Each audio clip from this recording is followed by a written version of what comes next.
नमस्कार दोस्तों। आज की हमारी कहानी है आदतों पर विजय पाए। राधिका और कृतिका जुड़वा बहनें थीं। उनके पिता गांव के जहागीरदार थे। इस वजह से पूरे गांव में उनका दबदबा था। जुड़वा होने के बाद भी वे दोनों एक दूसरे के विपरीत थी। लोग कहते थे अगर वे भाई होते तो उन्हें राम लक्ष्मण की जोड़ी कहने के बजाय राम रावण की जोड़ी कहा जाता।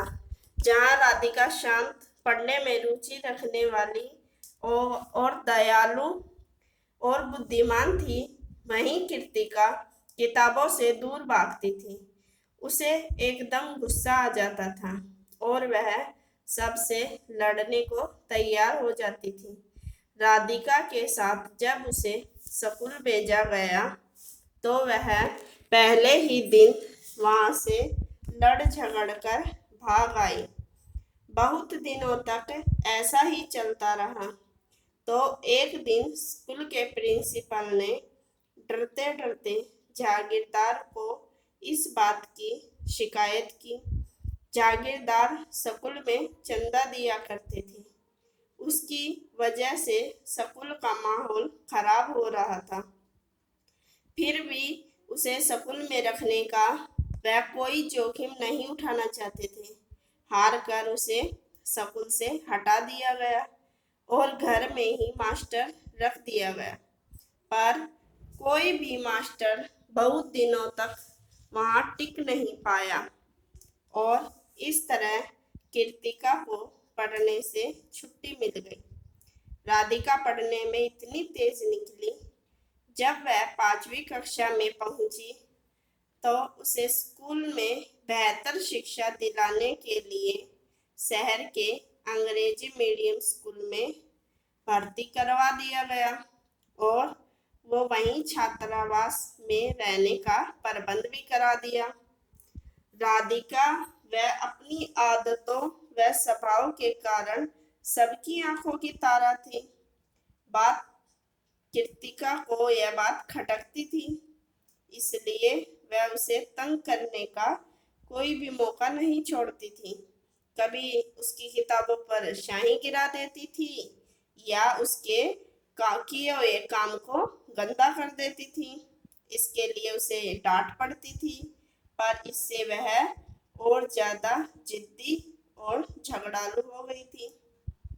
उसे यही लगता सब राधिका से प्यार करते हैं और इसलिए वह उससे चिढ़ती थी। एक कारण यह भी था राधिका को शहर पढ़ने लिखने का भेजने का कि जागीरदार चाहते थे कि कृतिका के व्यवहार का असर उस पर ना पड़े, वरना उसकी पढ़ाई खराब हो सकती थी। ऐसा नहीं था कि जागीरदार, उनकी पत्नी या अन्य लोग उसे प्यार नहीं करते थे, पर उसकी आदतों से सबको बहुत ही ठेस लगती थी। उसे समझाने की जितनी कोशिश की जाती वह उतनी ही बदतमीजी करती।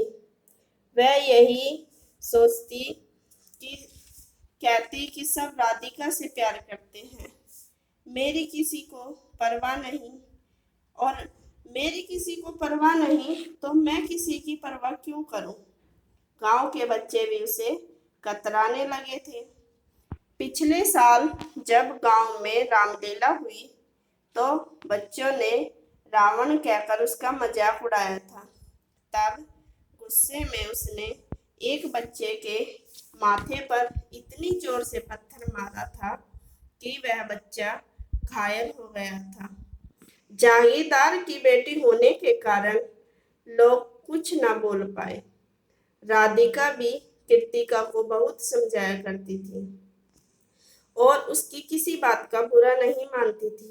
वह चाहती थी कि उसकी बहन खूब पढ़े, इसी तरह उसका ध्यान फालतू बातों से हट सकेगा।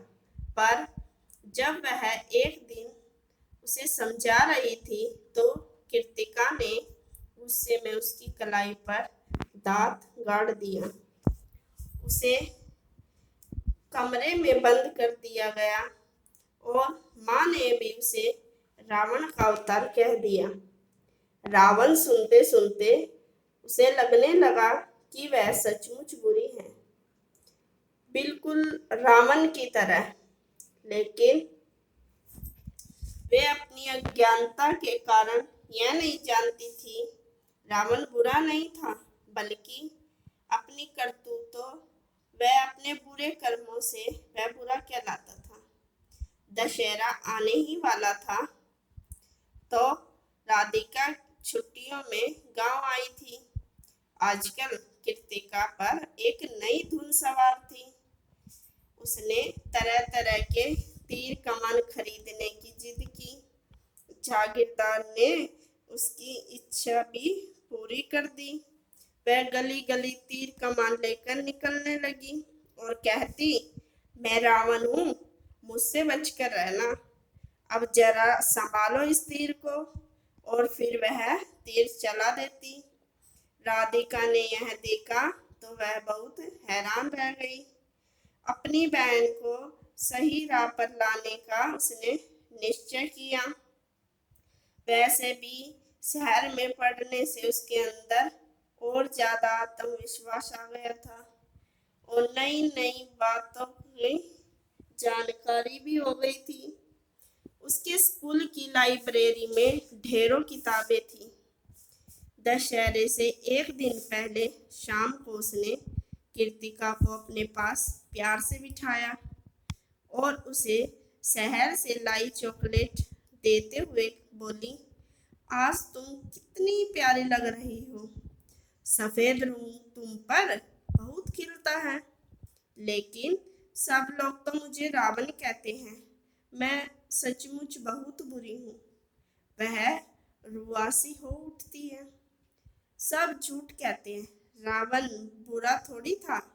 शायद तुम्हें पता नहीं, वह बहुत बुद्धिमान और तेजस्वी था। सारे शास्त्रों का ज्ञाता था। उसने तप कर ब्रह्मा को प्रसन्न कर ढेर सारी शक्तियां प्राप्त की थी। यहाँ तक कि उसकी शक्ति से देवता भी घबराते थे। उसकी सुंदरता और उदारता का कोई मुकाबला नहीं था।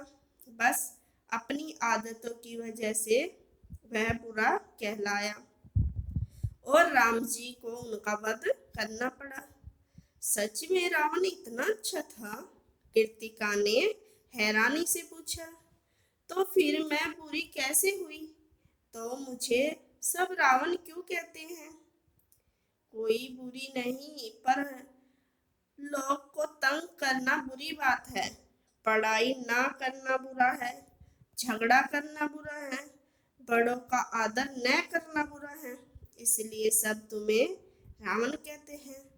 अगर तुम स्कूल जाओगी और लड़ाई नहीं करोगी, सबसे आदर से पेश आओगी, तो कोई तुम्हें रावण नहीं कहेगा।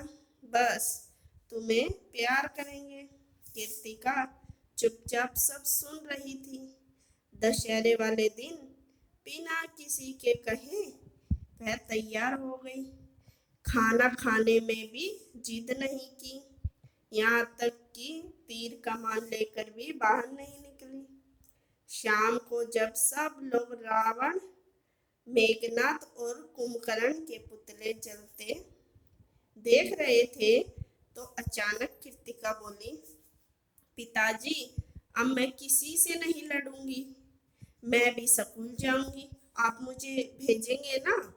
उसकी बात सुन जागीरदार साहब और उसकी पत्नी की आंखों में आंसू आ गए।